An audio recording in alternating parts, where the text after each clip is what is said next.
ज्ञानेश्वरी अध्याय 18 भाग 7. देवतांचा समुदाय हे कर्मोत्पत्तीचे 5वे कारण आहे असे भगवंत म्हणाले होते. त्या देवता कोणत्या हे विस्ताराने पाहूया. इंद्रियांच्या उत्कर्षाला अलंकृत करण्याकरता सूर्यादिक देवांचा समुदाय, तसे डोळ्यासारख्या 10 इंद्रियांच्या पाठीशी स्वतः अनुग्रहाने तो उभा आहे. आता श्रोत्र, त्वचा, चक्षु, जिव्हा आणि घ्राण म्हणजे नाक यांच्या अनुग्राहक देवता अनुक्रमे दिशा, वायू, सूर्य, वरुण आणि अश्विनी कुमार या आहेत. तर वाणी, हात, पाय, गुद आणि पायू यांच्या अनुग्राहक देवता अनुक्रमे अग्नी, इंद्र, उपेंद्र, सूर्य आणि प्रजापती या आहेत. या देवता इंद्रियांवर अनुग्रह करतात, म्हणून इंद्रियांना अलंकाराची शोभा आहे, म्हणजे ज्ञानालंकाराची. आणि इंद्रिये आहेत म्हणून बुद्धीला देहाच्या बाहेर पडून विकसित होण्याची शोभा किंवा संधीसुद्धा आहे. आता कर्म उत्पत्तीच्या आणखी काही कारणांविषयी भगवंत पुन्हा विस्ताराने सांगणार आहेत. ते म्हणाले, कर्म उत्पत्तीची 5 कारणे तुला सांगितली. आता कोणत्या हेतूमुळे त्यांची वाढ होते हे सांगतो. वसंत ऋतू आला की झाडांना बहर येतो, त्यामुळे पालवी फुटते, मग फुले येतात, फळे धरतात. त्याप्रमाणे मन हे इंद्रिय कर्माची उत्पत्ती होण्याला कारण आहे. मन, कारण प्रथम मनात संकल्प उठतो, मग तो संकल्प वाचेवाटे प्रगट होतो आणि ती वाचेची मशाल जीवाला अनेक कर्मांच्या वाटा दाखवते. मग तो जीव कर्म करण्याच्या मागे लागतो. शरीरातील इंद्रिय समुदाय कर्माला कारण होतात. जसे लोखंडाच्या हत्यारानेच लोखंडाची अवजारे बनवतात किंवा हिऱ्यानेच हिऱ्याला पैलू पाडले जातात, त्याप्रमाणे मन, वाचा, देहाचे कर्म मन, वाचा, देहाकडूनच केले जाते. आता कर्माला कारण असणारी विविध इंद्रिये हीच कर्माचा हेतू म्हणजे निमित्त कशी असतात ते तुला सांगतो. प्रकाश पडण्याला सूर्यच कारण आहे आणि सूर्यामुळेच प्रकाश पडतो. किंवा ऊसाच्या वाढीमुळे कांड्यावर कांडे निर्माण होतात आणि त्या कांड्यांमुळेच ऊस वाढल्याचे दिसते.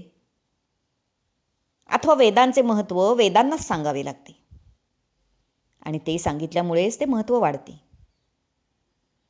त्याप्रमाणे शरीरादी कर्माची कारणे इंद्रियेच आहेत आणि इंद्रियांची कर्मे हीच शारीर कर्माला कारण आहेत.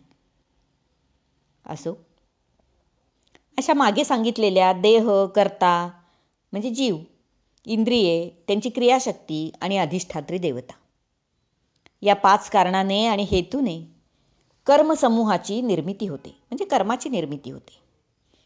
ती जर शास्त्रमान्य असतील तर ती न्याय्य, वैध म्हणावी. अथवा एखादा पावसाच्या पाण्याचा लोट, उदाहरण घे, एखादा पावसाच्या पाण्याचा लोट चुकून भाताच्या शेतात शिरला आणि मग तो जिरून गेला, पण त्यामुळे अफाट असे भाताचे पीक येते, भाताला पाणी भरपूर लागतं. किंवा एखादा मनुष्य रागावून घरातून निघाला, परंतु ती वाट जर द्वारकेला जाणारी असली तर त्याची ती वाटचाल व्यर्थ होत नाही, त्याला भगवंताचे दर्शनच घडते.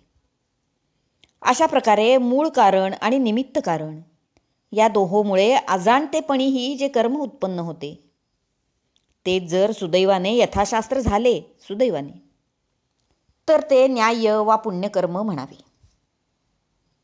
परंतु चुलीवर ठेवलेले दूध दुर्लक्षामुळे उतू गेले, त्याचा व्यय झाला, तर तो व्यय योग्य ठिकाणी झाला असे होत नाही, वाया गेला असेच म्हणावे लागेल. त्याप्रमाणे निषिद्ध कर्म केले, घडले, तर ते कर्म अन्याय्य व पापकर्म आहे असेच म्हणणे योग्य होईल. तसे जर म्हटले नाही तर मग चोरी झालेले धनसुद्धा दानधर्म झाला असं मालक म्हणेल, तसे म्हणण्यापैकी होईल, ते चुकीचे. एखादा मंत्रही जर योग्य रीतीने शास्त्रविहित उच्चाराने म्हटला नाही तर तो निष्फळच होईल. त्याप्रमाणे एखादे स्वैर कर्म जर शास्त्राला धरून नसेल ते अन्याय्य आणि पापकर्मच होते. आता आत्मा या कर्मकटकटीत सापडतो का याचा विचार करू. उदाहरणार्थ, सूर्य स्वतः काही वेगवेगळी रूपे घेत नाही, तर तो डोळा आणि त्याचा विषयी जे रूप त्याचे प्रकाशन करतो, त्याला शक्ती पुरवतो. तसा आत्मा देखील कर्माच्या व्यापारात पडत नाही, तर जीवाकरवी कर्माचे प्रकाशन करतो.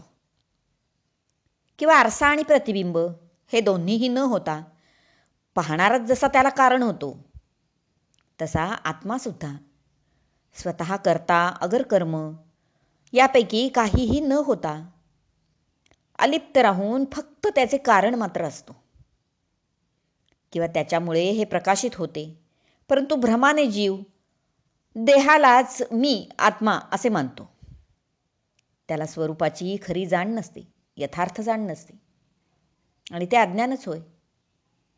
त्यामुळे त्याला आत्माच करता आहे असे ठामपणे वाटते. तो देहच मी आणि मी म्हणजे आत्मा असे म्हणून कानावर हात ठेवतो, पुढे काही विचारच करत नाही. घुबड जसे दिवसाला रात्र मानून डोळे मिटून घेते, त्याप्रमाणे जीवसुद्धा 3.5 हाता एवढा देह म्हणजेच आत्मा असेच मानत असतो. आणि कर्माचा करता हा देह आहे, तरीही आत्म्यालाच त्यात गोवून त्यालाच तो करता मानतो. आत्म्याचा वास्तविक काही संबंधच नाही. देहरूपी कारागृहात कायमच त्या आत्म्याला तो ठाणबंद करतो, सोडतच नाही त्यातनं. असा अविवेकी मनुष्य आत्मस्वरूप जाणून घेण्याऐवजी आयुष्यभर देहाकडून शुभाशुभ कर्मे करण्यातच धन्यता मानतो. वडवाघनी समुद्रात असतो, पण पाण्याचा स्पर्श देखील त्याला होत नाही.